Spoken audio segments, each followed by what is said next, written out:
Tirar essa máscara por enquanto, né? Então eu agradeço novamente o convite. É um prazer estar junto com vocês. Essa casa tão acolhedora e querida que já vim mais vezes trazer a mensagem da noite, né? E sempre que sou convidado é uma satisfação muito grande. Essa semana acabei adoecendo, ficando bem gripado, com medo, né, do bichinho ali que nosso amigo comentou. Aí tava meio assim, aí esqueci o nome da Sandra, minha amiga Sandra, que tinha o meu número ainda agora o novo, e ela até mandou mensagem pra mim. Aí eu falei, ó, eu não sei, eu tô um pouco suspeito. Aí falei, eu vou fazer o teste. Foi na terça-feira que eu fiz o teste? Mano? Falei, vou fazer o teste pra ter certeza. Aí graças a Deus deu negativo. Aí mesmo com os medicamentos que o médico receitou, já tô um pouco melhor. Mas mesmo assim a voz fica um pouco rouca ainda, dá umas engasgadas, né? A gente fica aí com alguns sintomas de gripe, né? Mais forte, mas nada que não se resolva, né? Então, o tema que eu trouxe para a gente fazer uma reflexão hoje é o reino de Deus. Tema forte, né? O reino de Deus. E aí? O que será que a gente vai conseguir entender sobre esse tão dito reino de Deus, né? É bem importante. Então, para a gente começar, eu sempre informo que as palestras que eu costumo fazer pela região, pelas casas lá da Sétima Uri, daqui do Paraná também, a gente traz um pouco de música junto, muitas vezes trazemos até algumas esquetes, alguma parte teatral, que estão denominadas palestras litero-musicais, que trazem a arte junto com a mensagem. Então, se vocês procurarem na internet, o Haroldo faz muito disso já também. Claro, com uma equipe, né, grandiosa, como ele é um palestrante grandioso, né, de um conhecimento intelectual, né, muito grande, de moralidade muito grande também. Então é uma coisa muito bonita. E a gente vai se espelhando devagarzinho, trazendo uma música aqui, fazendo um convidado, às vezes um amigo da gente, para ler uma poesia, para interpretar algum texto aqui. Então a gente, né, fica muito grato em poder trazer a arte no movimento espírita, né, que é tão necessário também. De ver tantas religiões com um movimento da arte bem forte, e o espiritismo não é diferente, né? Tem que trazer a arte para cativar o jovem, para cativar nós que somos jovens um pouco mais de tempo. Então, a música, a arte tem um poder muito grande nas nossas vidas, né? Então, por isso que eu sempre trago, né? E tem uma frase aqui de João Cabete, que foi um grande precursor, né, da música, da arte no espiritismo, que fala o seguinte: se Deus não amasse a música e os cânticos de toda a natureza, os pássaros nasceriam mudos e um grande silêncio sepultaria o homem no abismo da solidão. Então, é uma frase bem impactante, né? Que traz sobre o poder aí da música nas nossas vidas. Para começar, então, vamos ser diferente, eu vou trazer uma musiquinha. Eu vou parar para sempre tomar um golinho de água por causa da garganta, tá? Eu trouxe uma música para a gente começar e com o tema, com o texto da música, com a letra dela, a gente vai adentrar a nossa proposta da noite. Essa música é Oração do Pai Nosso, uma versão da Elizabeth Lacerda.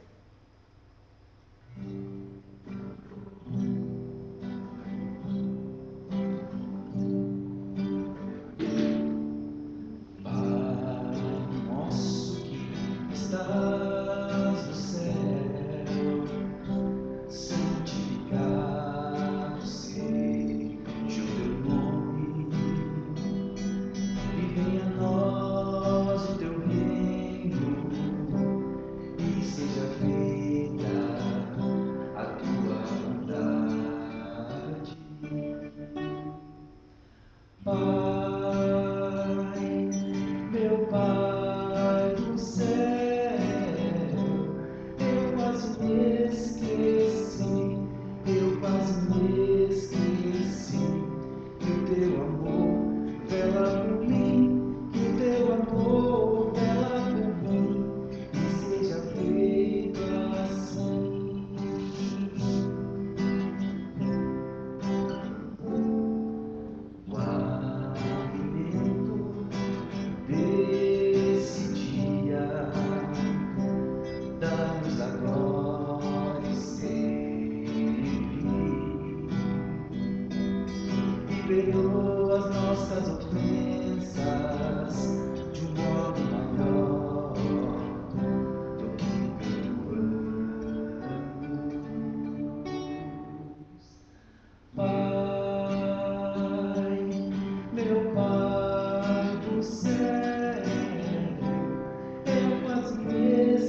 Então, como não é diferente, né, a letra da música tem a base do Pai Nosso, né, e alguns ajustes para ficar um pouco mais melódica, né, para trazer um sentido um pouco mais profundo. Claro que na minha voz não tem toda essa profundidade, mas da Elizabeth, se vocês escutarem, vocês vão ver uma profundidade, uma emoção muito bonita na voz dela, né? Apesar que o tom também é um pouquinho alto para mim, né, mas a gente vai se adaptando. Mas aí fala, deixei grifado aqui, venha a nós o teu reino. Então nós já mencionamos no próprio Pai Nosso que o Mestre nos ensinou, né, que venha a nós o vosso reino, venha a vós, né, o seu reino. Então, que reino é esse que nós comentamos? Que reino seria esse?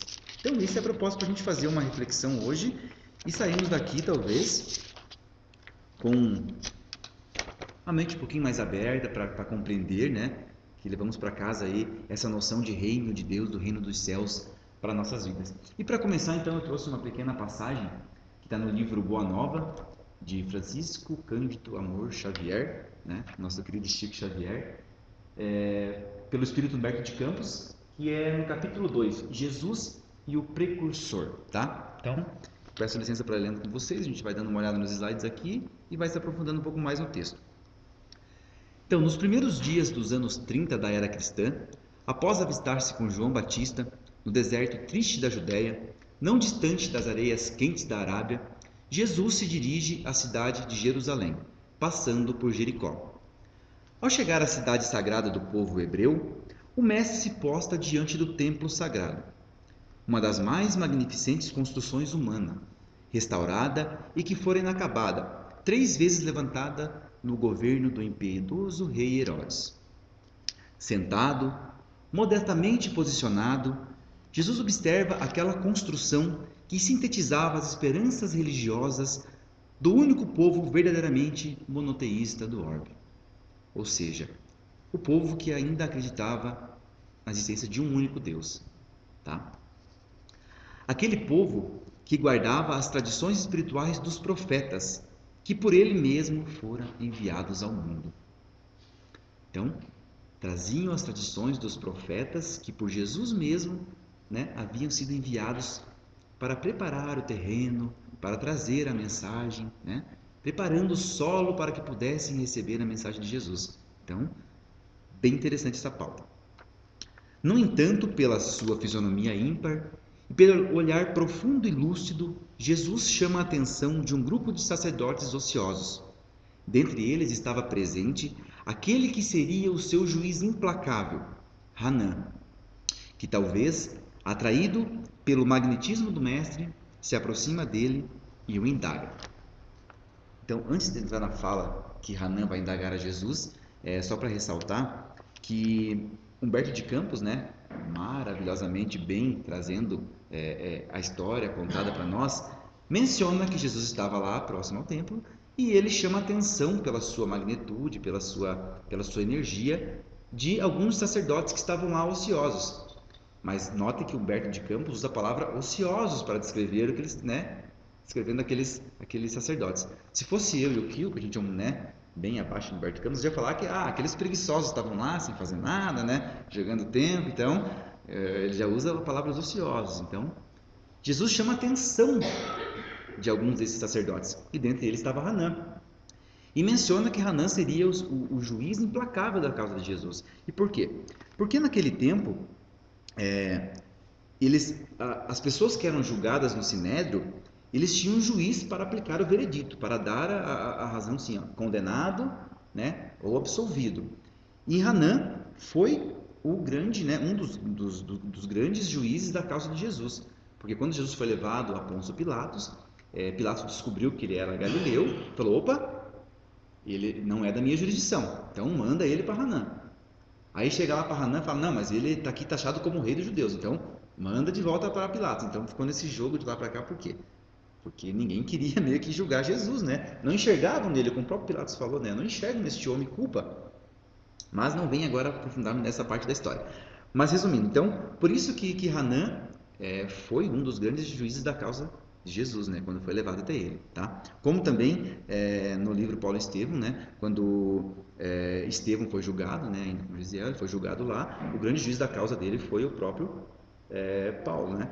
Porque ele acabou julgando, né, dizendo que ele era culpado e foi apedrejado, como vocês devem conhecer o livro de Paulo e Estevão. Quem não conhece, né, eu até menciono que é bem interessante ler, que tem muita coisa para a gente aprender naquele livro, tá?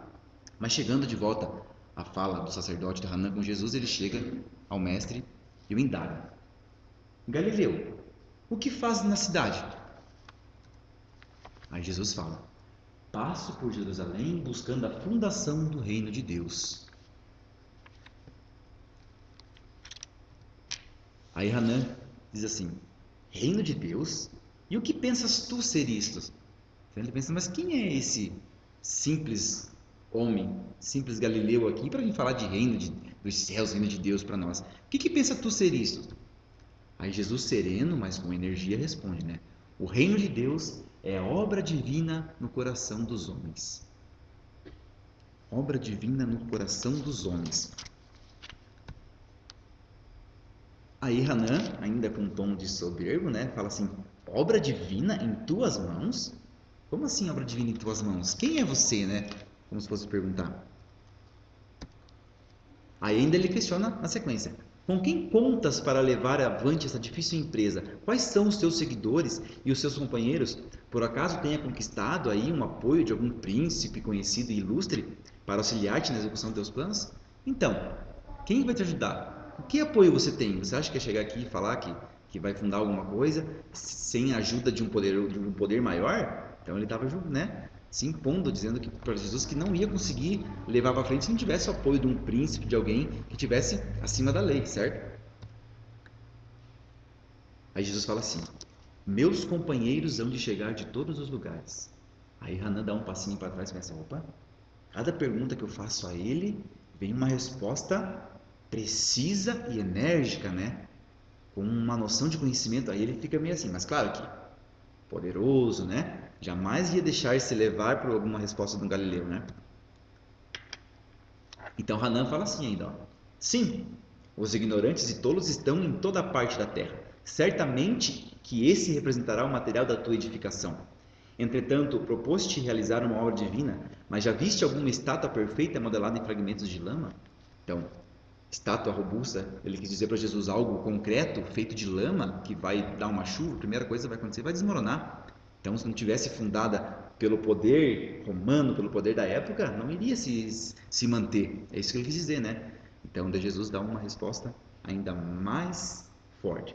Sacerdote, nenhum mármore existe mais puro e mais formoso do que o do sentimento, e nenhum cinzel é superior ao da boa vontade sincera. Então ele fala, né, que nenhum mármore que era, né, as estátuas da época feita é mais puro e mais formoso que o do sentimento. E nenhum cinzel, que também era algo muito forte naquela época lá, muito duro, né, é superior à da boa vontade sincera. Então aí ele já pensa, não tem mais o que eu vou questionar ele, né? Hanan fica sem palavras, mas como eu disse, ele ainda estava batendo na tecla, né? Peraí, eu vou pressionar ele, né? Quero ver ele cair numa resposta. Ele pergunta assim: ó, conhece Roma ou Atenas, né? Dos grandes poderes da época? Aí Jesus fala: conheço o amor e a verdade. E Hanan ainda questiona: tem ciência dos códigos da corte provincial e das leis do templo? Que eram seguidas, né? Por todo o povo, por eles ali. Aí Jesus fala assim: eu sei qual é a vontade de meu Pai que estás nos céus. Cada pergunta de Hanan tem uma resposta branda, mas lembre, sempre com energia. Porque Jesus era assim, ele era sereno, humilde, brando, mas ele tinha energia no que ele falava. Porque aquilo tinha que ter uma imposição forte. Claro que nem todo mundo estava apto a receber daquela forma a mensagem, mas sempre com muita energia.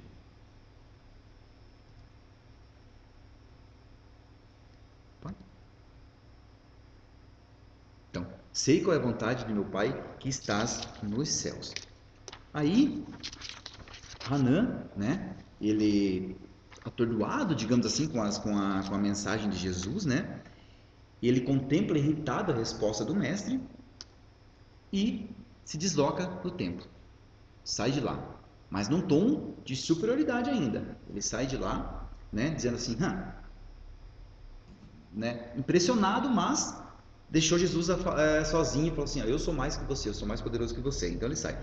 No dia seguinte, pela manhã ainda, né, o mesmo peregrino foi visto ainda a contemplar as maravilhas do templo, né, antes de pegar rumo, né, a sua Galiléia distante. Então Jesus ficou mais um tempo lá ainda meditando, avaliando, né, com seus ensinos para o povo naquela época. Mas é aí que está, a gente traz aqui um diálogo que iria perpetuar por séculos e séculos de desenvolvimento do Evangelho na Terra. Tá? De um lado está quem? Hanan, aquele homem materialista, poderoso, né? Que acreditava ainda que os poderes externos da matéria iriam representar o reino de Deus, o reino dos céus. Então, Jesus, do outro lado, com a sua energia serena, mais sincera, né? Com seu amor, com sua luz. E ele representava o que seria essa bondade, o que seria a edificação do reino dos céus nos nossos corações. Então, essa é a diferença. Só que nós não podemos julgar Hanan. Ele não estava preparado ainda. Ele era um homem poderoso, né, para aquela época, tinha o poder em mãos. Então, ele não estava pronto, preparado para compreender e conseguir interpretar, internalizar aquilo que Jesus estava falando. Então, a gente não pode julgar, porque nós estamos há mais de 2000 anos, né, caindo, tropeçando, para poder compreender e levar isso para o nosso coração. Então, né, julgar jamais. Podemos pegar o exemplo para trazer para nós, para a gente poder aprender um pouco mais. Mas julgar não, né? E através dos tempos, né, que a gente vem conhecendo o Evangelho de Jesus, nós temos noção de quão grandioso é esse Espírito. Quão grandioso o Mestre é. Tanto que na questão 625, Kardec pergunta aos Espíritos: qual o tipo mais perfeito que Deus tem oferecido ao homem para lhe servir de guia e modelo? E os Espíritos respondem: vide Jesus, olhe Jesus, observe Jesus. Não somente Jesus, mas vide Jesus. Esse é o exemplo, né? Aí Kardec complementa: Jesus é para o homem o exemplo da perfeição moral a que pode pretender a humanidade na Terra. Deus nos oferece Jesus como o mais perfeito modelo e a doutrina que ensinou é a mais pura expressão da sua lei, porque era o próprio Espírito Divino e foi o ser mais puro que apareceu na Terra. Se alguns daqueles que pretenderam instruir o homem na lei de Deus algumas vezes o desviaram, ensinando-lhes falsos princípios, foi por se deixarem dominar por sentimentos muito materiais e por terem confundido as leis que regem as condições da vida da alma com as do corpo. Muitos anunciaram como leis divinas o que eram apenas leis humanas, criadas para servir as paixões e dominar os homens. Então está no livro dos Espíritos. Então, muitos profetas vieram trazer a mensagem de Deus, porém, devido à sua ainda falta de evolução, podemos falar assim, né? Porque Jesus foi o mais evoluído que pisou aqui. Então, muitos ainda acabaram deturbando algumas questões ou outras, né? Deixando-se levar. Mas não vem ao caso. Então, a gente tem que sempre pensar o quê? Nós tivemos o maior exemplo. Nós temos ainda, né? Mas tivemos encarnado aqui o maior exemplo de todos, que foi o Mestre Jesus. Então, a gente tem que levar essa questão para nossas vidas. A quem eu devo seguir, né? Quem será o meu exemplo? A quem eu almejo, né? Como eu vou encontrar, vamos entender o reino de Deus? Mas e aí? Eu tenho uma base, eu tenho o caminho para seguir, eu tenho, né? Os Espíritos já falaram. Ainda na questão 96 e 97, Kardec vai perguntar para os Espíritos dizendo assim, tá, mas como é que funciona vamos falar em palavras, né, para a gente entender, como funcionam essas categorias? Como é que funciona então esse nível de evolução espiritual? Se Jesus é o mais evoluído, né? Então como que a gente vai poder definir, como é que funciona essa questão? E eles dizem que nós temos 3 ordens, né? Vou passar aqui para vocês, vou deixar aqui na tela. 3 ordens de níveis de evolução de espíritos, tá? A terceira ordem seria espíritos imperfeitos, que predomina a ignorância e o desejo pelo mal. Na segunda ordem, os bons espíritos, cujo bem já é predominante. E na primeira ordem estão os espíritos puros, que já atingiram a perfeição. Então eu tenho certeza que aqui no Vicente de Paula, né, a primeira ordem predomina, né? Lá em São Bento, né, lá é a terceira ordem, migrando para a segunda, né? A gente é um pouco menos evoluído. Mas brincadeiras à parte, nós sabemos, né, que nós ainda não estamos no nível nem de bons espíritos, totalmente bons espíritos, né? Ainda o bem já é predominante, mas a gente ainda capenga, né? Talvez estejamos na segunda, ali, da terceira para a segunda. Mas na primeira ordem nós não estamos, porque nós estamos encarnados aqui e precisamos passar por nossas expiações, por nossas provas, né? Migrando agora para a regeneração, mas ainda nós estamos aprendendo muito. E olhando a resposta, né, na questão 9697 do Livro dos Espíritos, imaginamos em qual categoria será que Jesus se enquadra? Qual será a categoria que a gente pode colocar que Jesus esteja? Se nós focarmos na resposta do Livro dos Espíritos, vamos dizer que ele faz parte da primeira ordem, né? Porque terceira ordem não, segunda ordem ele já passou, então seria um espírito puro. Mas a gente pode dizer que Jesus está numa categoria acima de espírito puro, tá? Mas como assim? O espírito de São Luís, ele que foi um dos grandes coordenadores do trabalho, né, da revelação, do espiritismo, da doutrina espírita, não fazendo jus ao espírito de verdade, que foi o grande coordenador de todo o trabalho, mas ele vem através de um médium explicar para nós o que seria o Cristo, ou o que seria um Cristo, que vamos denominar a categoria de Cristo, né? Um espírito ao nível de Cristo, o que seria? E antes de a gente definir, a gente pode dar o nome de Cristo, Devas, Messias, como a gente quiser, tá? Não importa a nomenclatura, importa a gente entender o conceito. Cada região, cada nação vai às vezes denominar esse nível de espírito de alguma forma. Mas o importante é conhecer o conceito de Cristo. E Haroldo também, numa de suas exposições, de suas palestras, ele fala o seguinte: quando nós atingirmos esse nível de ser um Cristo, se nós pensamos que nós podemos nos aposentar, chegar lá em cima, opa, agora eu já fiz bastante, eu posso descansar, estamos redondamente enganados. Por quê? Porque aí começa aí uma nova trajetória espiritual, começa um novo ciclo, um novo rumo de evolução. Então pensa bem, né? Chegamos a espíritos puros, se nós já pensávamos que podia se aposentar, negativo. Vamos começar a nos tornar Cristos e vamos começar uma nova jornada evolutiva. Então, na obra A Caminho da Luz, Emmanuel vem falar um pouco mais ainda sobre essa categoria de espírito, dizendo que eles são eleitos por Deus para terem as rédeas criadoras de organização de todo o planeta, de todos os planetas, né? Cada Cristo vai ter a sua responsabilidade. Então, veja bem, vai ter a incumbência de Deus para ter as rédeas diretrizes, desde a criação de um planeta, tudo mais. Por quê? Porque eles já se tornam co-criadores de Deus. Eles criam através de Deus. Deus é o Pai, né? Ele é o Criador. Mas esses níveis de espírito, eles conseguem co-criar através de Deus. Olha o nível de evolução de um espírito desse. É comunhão direta com o Pai. Não é mensagenzinha, não é WhatsApp, né? Que às vezes não dá certo, troca número, não se comunica, né? É o meu caso, mas.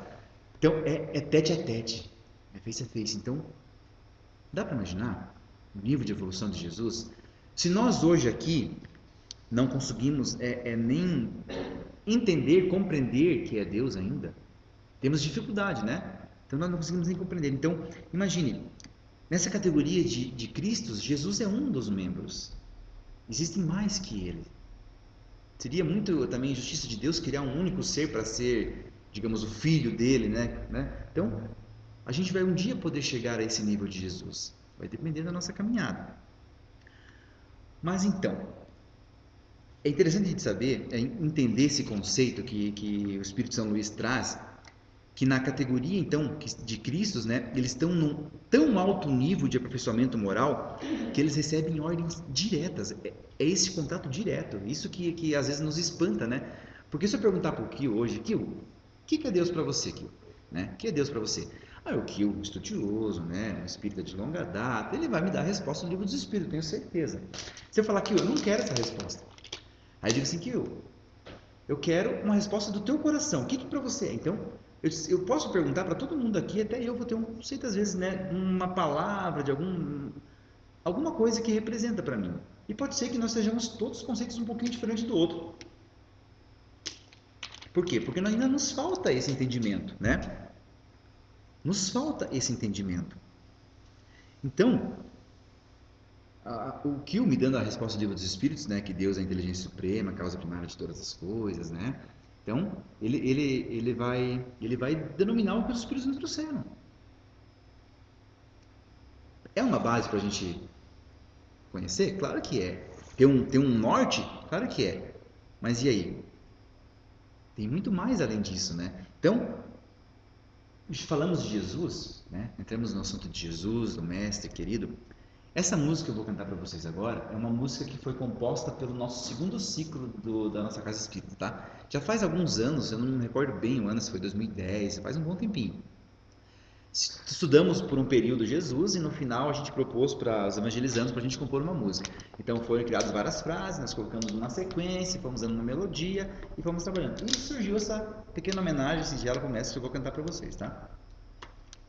E a gente volta ao nosso conteúdo. Vamos lá.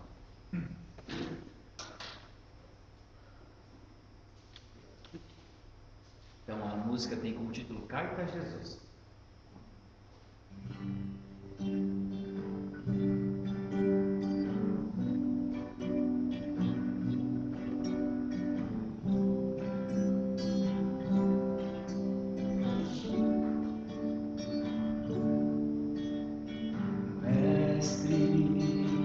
Estou aqui para te dizer que eu tenho tanto a agradecer por seu evangelho de luz.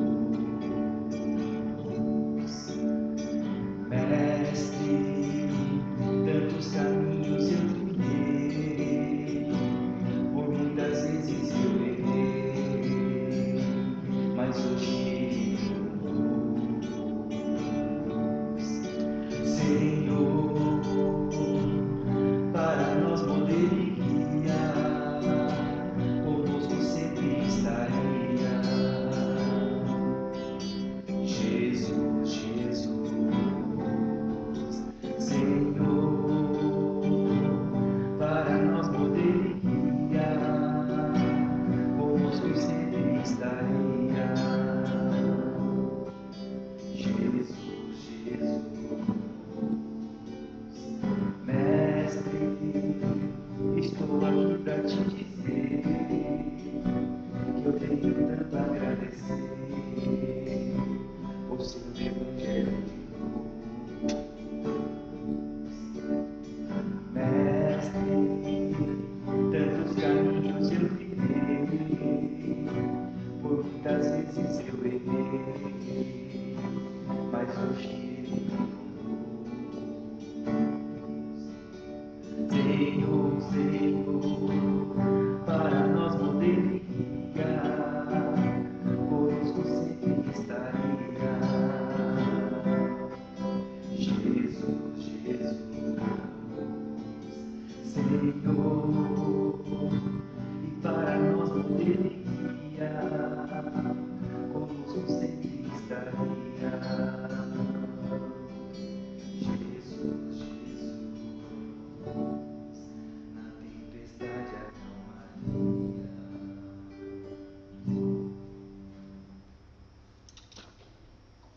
Então essa foi lá uma pequena homenagem que a gente fez depois de ter estudado um pouquinho sobre Jesus.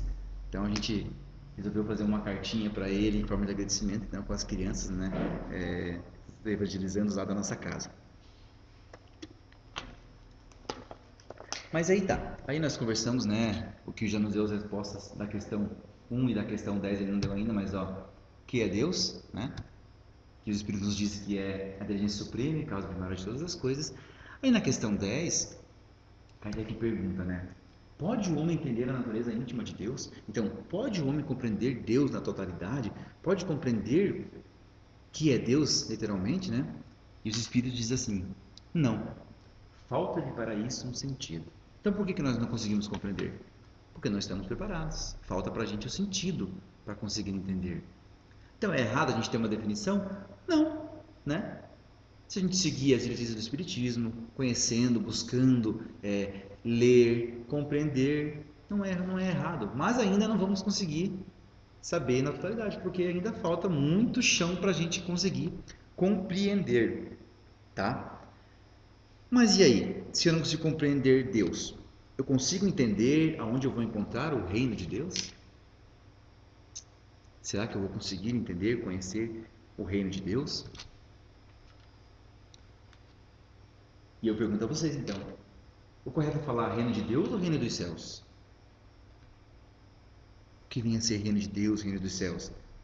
onde encontramos, né? Então, antes de a gente ter uma resposta para essa pequena questão aqui, que nem é de muita relevância, a gente tem que entender o seguinte, né? Quando Jesus falava para Hanã, dizendo que ele veio à Terra, né, para fundar o reino de Deus, que seria isso no coração dos homens, a gente tem que entender que isso não é algo externo, é algo interno, né? No coração dos nossos corações. Então é isso que Jesus quis nos trazer, para a gente compreender. Então, quando a gente questiona aqui, será reino de Deus, reino dos céus? Mesma coisa. Não tem importância se a gente fala reino dos céus, reino de Deus. É que naquele tempo, Mateus e os outros evangelistas e tudo mais, muitas vezes dirigiam-se aos judeus. Então, eles acabavam trocando o reino, né, de Deus para falar reino dos céus.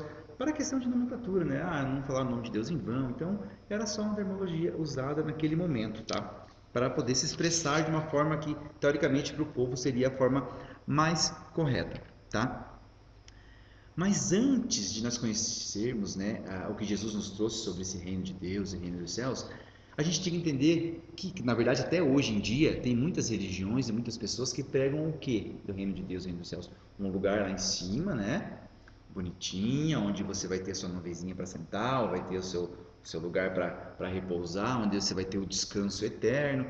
Então, se você for bom, se você for, né, alguém da igreja, alguém nesse sentido, você vai encontrar isso lá em cima. Então, mas ainda buscando algo, né, concreto, algum lugar, né, um local. E Jesus veio nos dar um outro conceito. Ele fala que o reino de Deus não está aqui e nem acolá. Ele está dentro de nós. Dentro de nós. Então, isso que ele quis nos mostrar. Então, ele comparou o reino dos céus a um tesouro escondido no campo, em uma pérola de grande valor, num grão de mostarda, que se fez grande árvore e animou os seus galhos e aves. Então, ele deu alguns exemplos de como a gente compreender isso. Mas é a transformação do nosso coração que a gente vai encontrar o reino de Deus, o reino dos céus. Tá? Então, isso é a fonte que Jesus quis nos deixar. Mas para a gente conseguir, talvez, entender um pouquinho mais o conceito, então a gente vai encontrar em alguns livros algumas definições que os Espíritos nos trouxeram. Então aqui, ó, no livro Linha de Luz, aqui, pelo Espírito de Emmanuel, no capítulo 177, Chico Xavier psicografou e nos trouxe o seguinte, ó, o reino divino não será concretizado na Terra através de atitudes extremistas. O próprio Mestre asseverou-nos que a sublime realização está no meio de nós. A edificação do reino divino é a obra de aprimoramento, de ordem, esforço, aplicação aos desígnios do Mestre, com base no trabalho metódico e na harmonia necessária. Então não está fora, está dentro de nós. E não é com atitudes extremistas, não é eu vir aqui para vocês e falar, ó, nós temos que trabalhar no bem, nós temos que impor isso alguma coisa para alguém, não. Tem que partir do próprio coração da pessoa essa transformação. Não é por imposição, não é por algo extremista, não. Tem que partir da boa vontade, tá? Também aqui no livro Boa Nova, né, que nós já comentamos, por Humberto de Campos, né, traz o seguinte: o reino dos céus é trabalho perseverante pelo bem real da humanidade inteira. Então, o bem, o amor ao próximo, a caridade, tudo isso faz parte para a gente conquistar o reino dos céus. Também no livro Boa Nova, Humberto de Campos fala o seguinte: o reino dos céus no coração deve ser o tema central da nossa vida. Tudo mais é acessório.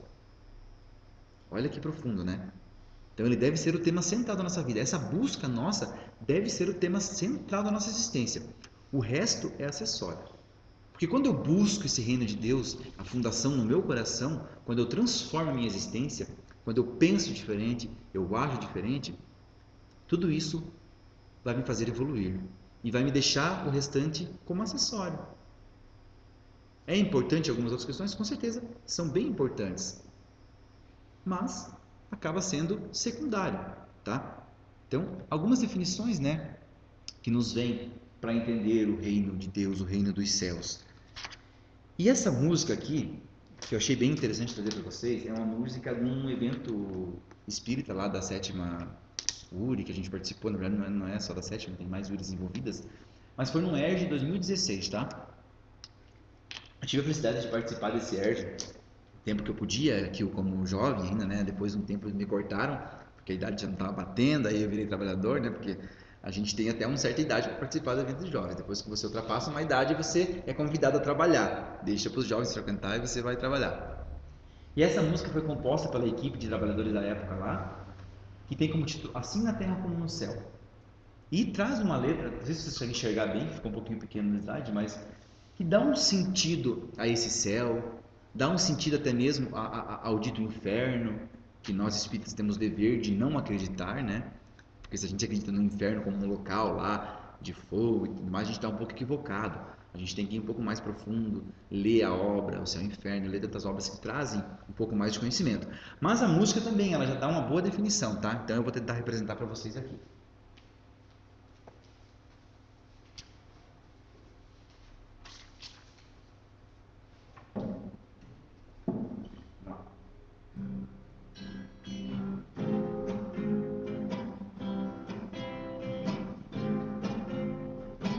Quero sentir essa paz que me devora, fazer vibrar este céu dentro de mim. Toda a tristeza do dia vai embora, só o que fica é o amor de Deus por mim. Dias intensos, lutas vividas, respire fundo e ouça o seu coração. Se a rosa tem espinhos, espinha a rosa tem. Eu quero o céu na terra e o céu em mim também. Se a rosa tem espinhos, espinha a rosa tem. Eu quero o céu na terra e o céu em mim também. Oh, oh, oh,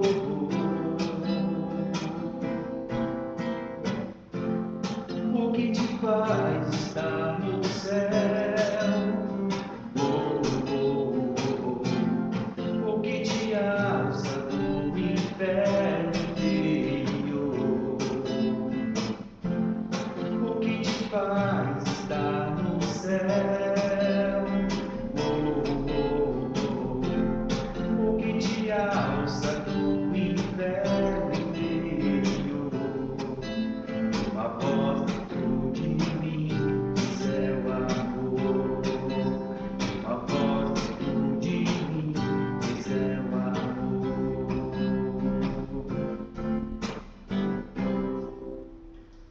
Então, só duas vezes dela, mas já dá pra gente ter uma noção que a música tem um conteúdo bem bacana, né? Então, o que te faz estar no céu? O que te alça desse inferno interior que muitas vezes a gente vive, né? Então, todo mundo quer sentir essa paz, todo mundo quer vibrar esse céu dentro de si, né? Então, tira a tristeza para fora, né? Que a tristeza vai embora e que reina o amor de Deus dentro de nós. Então, tá aí o reino dos céus dentro de nós, nos alçando das perdições, dessas más tendências que nós temos, que nos amarram, né? Esse apego que nós temos à matéria ainda, entendendo às vezes que o material é mais importante que o espiritual. E a gente pode chegar aqui e falar assim, não, mas para mim isso não é assim que funciona. Mas a gente vai lá, alguém bate no nosso carro ali fora. O que a gente vai fazer? Ah, a gente vai ficar pé da vida, né? Vai querer talvez até brigar, vai querer discutir. Então, a gente ainda é muito apegado. A gente tem que ir devagar, tirando esses daqui do nosso pé, né? Deixando essas coisas de lado e elevando esse sentimento para o nosso coração. Porque é aí que nós vamos entender e compreender que esse reino deve ser transformado dentro de nós. Se um dia eu quero desencarnar, quer dizer, querer não, né? Que isso é imposto, você vai desencarnar, tá? Se um dia eu quero desencarnar bem, posso falar assim? Não sofrer menos possível, né? Diz a Jennifer que não quer ir para um umbral, né, amor? Nós estávamos conversando um dia assim, eu queria não passar para um umbral. Então, não vamos nem comentar o que é um umbral, né? Mas a gente sabe que é um lugar que existe, né? Criado por nossos próprios pensamentos ruins, né? As energias. Então, se eu quero, quando eu desencarnar, estar bem, né? Desencarnar da forma suave, eu tenho que me melhorar agora. Porque o Zeca sempre comenta no nosso grupo de estudo lá, você conhece o Zeca, talvez o pessoal não conheça. O Zeca sempre comenta, ó, se um dia, se eu quero do outro lado, saber como eu vou estar do outro lado, é só você olhar como você está agora, porque você vai ser a mesma pessoa, né? Então, o que eu vou encontrar do outro lado quando eu desencarnar?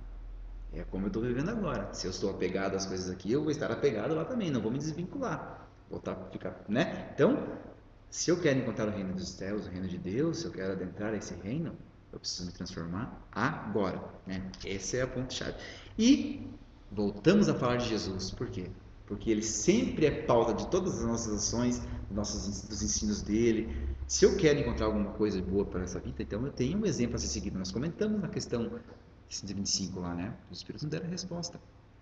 Então, ele é o caminho, é a verdade e é a vida, tá? Então, ele sempre precisa estar no nosso dia a dia. Se eu não sei como eu devo agir mediante alguma situação, eu posso pensar assim: o que será que Jesus faria? Né? Será que ele ia discutir com alguém? Será que ele ia fazer isso? Será que ele ia falar alguma coisa? Né? Então, é a nossa diretriz, é a nossa base. E estamos falando de Jesus. Teve um momento que ele esteve ali com nós, e nós, como Hanan e como muitos outros, né, não entendemos e não compreendemos. E teve um momento do desencarne do mestre que ele deixou mais um ensinamento. Dentre tantos na sua vida que, nesses momentos de sofrimento, de dor, né? Dor para nós, né?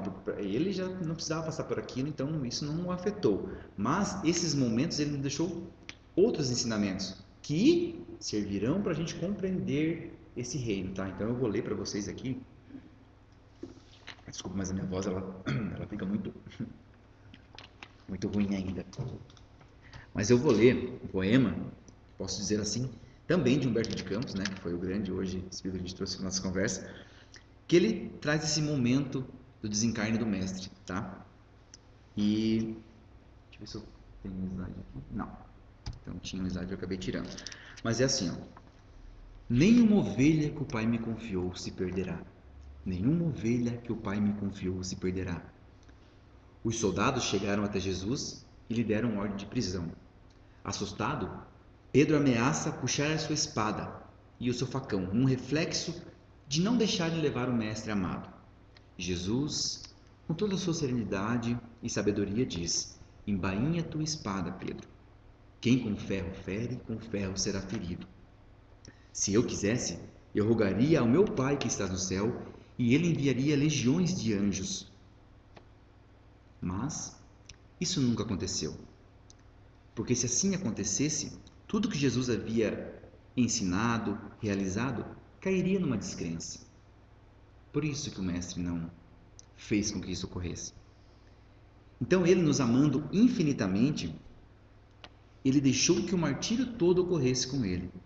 E Humberto de Campos, ele traz essa narrativa no momento do desencarne do mestre, tá? Então agora eu vou ler para vocês completa. Centenas de anjos faziam-se presentes. Alguns cuidavam das chagas do mestre para minimizar as suas dores. Outros anjos celestiais tocavam músicas celestes. Alguns anjos preparavam o caminho, realizando uma recepção calorosa para Jesus, pois o mestre amado estava retornando à pátria espiritual depois de uma missão linda de amor e de exemplificação. De repente, eis que surge um anjo solitário dos céus, e ele vem como um raio próximo a Jesus. O mestre papucia algo no seu ouvido e o anjo sai em disparada. Segundo Humberto de Campos, este era o anjo da caridade, que, seguindo o pedido do mestre Jesus, ele vai até as regiões inferiores para resgatar e preparar o resgate do seu querido amigo Judas. Nenhuma ovelha que o Pai me confiou se perderá. Nenhuma ovelha que o Pai me confiou se perderá. Então, ouvindo essa narrativa, desse momento, a gente pode ter certeza que, seja mais profundo que nós estejamos em sofrimento, em dificuldades, nenhum momento Jesus nos deixa desamparados. Ele mostrou o caminho para encontrarmos o reino de Deus. E ele nos aguarda.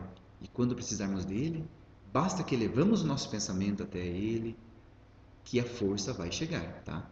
Então tem uma legião de anjos que trabalham com o mestre e nunca nos desamparam. Nenhuma ovelha que o Pai me confiou se perderá. Nenhuma ovelha. E esse exemplo é tão grandioso, né? Olha como nós somos felizardos, porque nós temos uma casa tão bela para frequentar, que nós viemos aqui resgatar as nossas energias, viemos aqui muitas vezes com alguns problemas e tomamos um passe e nos melhoramos. Então, como homenagem a Jesus e essa casa também, que eu gosto muito de vir, eu repito novamente, eu gosto muito de estar aqui, eu vou fazer uma canção de Carlinhos Conceição, Santa Casa Santa. Então, que a gente possa retornar aos nossos lares, né? Com um pouquinho desse conceito de reino de Deus, reino dos céus nos nossos corações, sabendo aonde buscar agora, talvez, né? Conhecendo um pouquinho mais o que Jesus quis nos trazer, como foi essa fundação no nosso coração. E fica a minha homenagem também a essa casa belíssima que tanta energia reluz, né? Tão bom, tá? Então, depois da música, eu devolvo a palavra, tá bom? Então, obrigado novamente. Senão vai engasgar.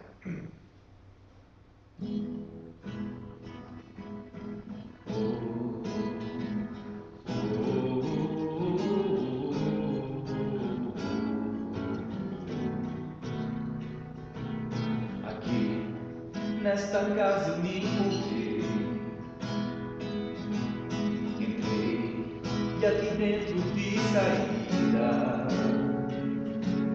Sim, foi nessa casa de amor que as benesses do amor cicatrizaram minhas feridas.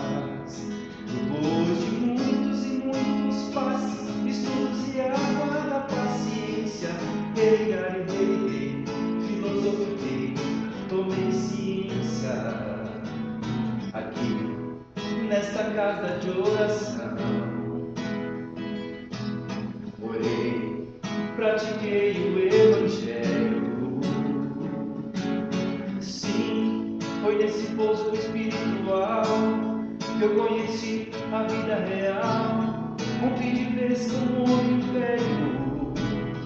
Depois de muitas e muitas preces, palestras e água da fé, religuei. A casa toda santa posto de emergência, hospital de almas, dissipando dores, transcendentes traumas, frente de serviço, que a todos levanta, pronta atendimento de Deus, Santa Casa Santa.